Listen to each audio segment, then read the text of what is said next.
que nous offrons pour les âmes du purgatoire tourne toujours à notre avantage.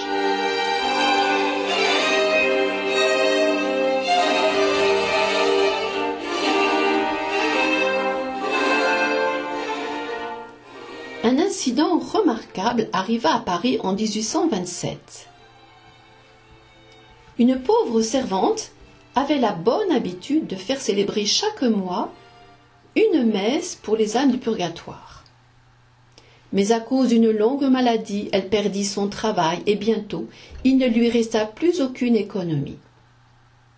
Lorsqu'elle retrouva la santé, il ne lui restait plus que 20 centimes. Mais se souvenant qu'elle n'avait pas encore fait dire de messe pendant ce dernier mois, elle se rendit à l'église, donna tout ce qui lui restait comme honoraire et assista à la messe, selon son habitude, avec grande dévotion.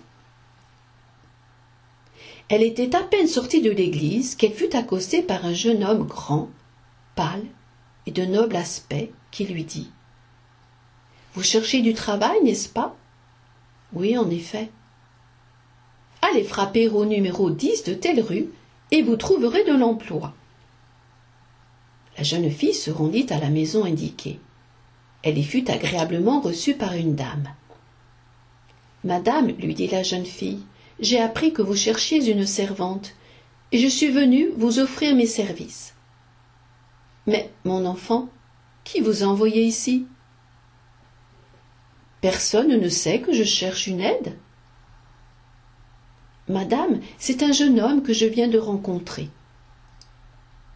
La dame était en train d'imaginer qui pouvait bien être ce jeune homme, quand la jeune fille aperçut dans la pièce une photographie.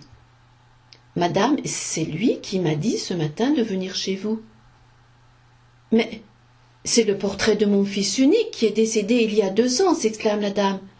Qu'est-ce que cela signifie ?»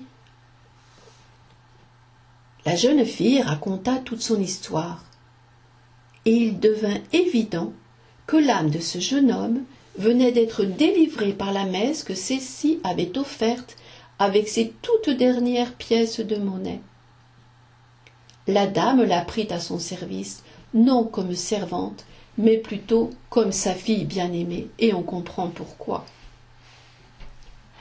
C'est un exemple frappant du bien accompli par la messe offerte pour les âmes du purgatoire.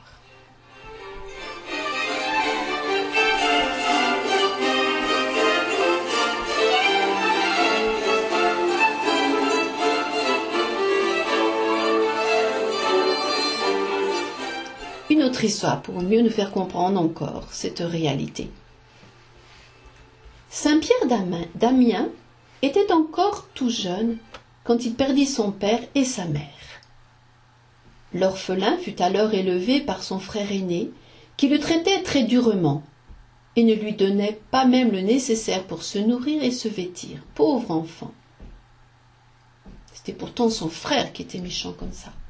Un jour, Pierre trouva une pièce d'argent et il fut incapable d'en retrouver le propriétaire. La joie du petit garçon se comprend aisément.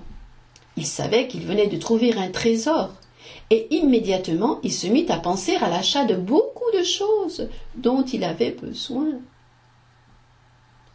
Mais la pensée de ses parents changea ses projets et il décida de faire célébrer une messe pour eux. À partir de ce jour, il se sentit protégé tout particulièrement par les âmes du purgatoire, et sa condition changea. En effet, l'un de ses frères commença à s'intéresser à lui, et l'envoya faire des études.